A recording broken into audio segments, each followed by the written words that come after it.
In this tutorial, I'm going to show you how to remove a third-party domain from your Shopify store.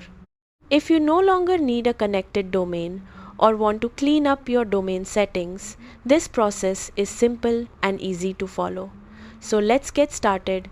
First, open your browser and log in to your Shopify admin dashboard. Once you're inside the dashboard, look toward the bottom left corner and click on Settings.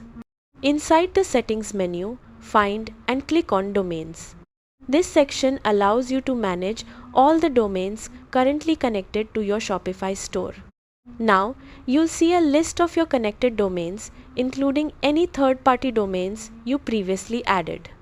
Scroll through the list and locate the domain you want to remove. Once you find the correct domain, click on it to open the domain details page. Here you'll see additional settings and management options for that specific domain. Next, look for the option labeled Remove Domain or Delete Domain, depending on your Shopify version. Click on it to begin the removal process.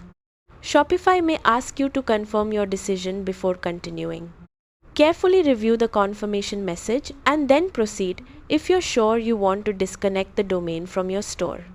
After confirmation, the third-party domain will be removed from your Shopify account. Keep in mind that removing a domain from Shopify does not cancel the domain registration itself. If you purchase the domain from a third-party provider, you'll still manage ownership and renewal settings through that domain registrar.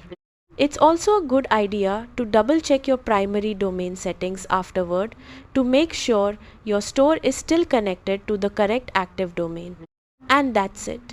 You've successfully learned how to remove a third-party domain in Shopify. Thanks for watching and goodbye.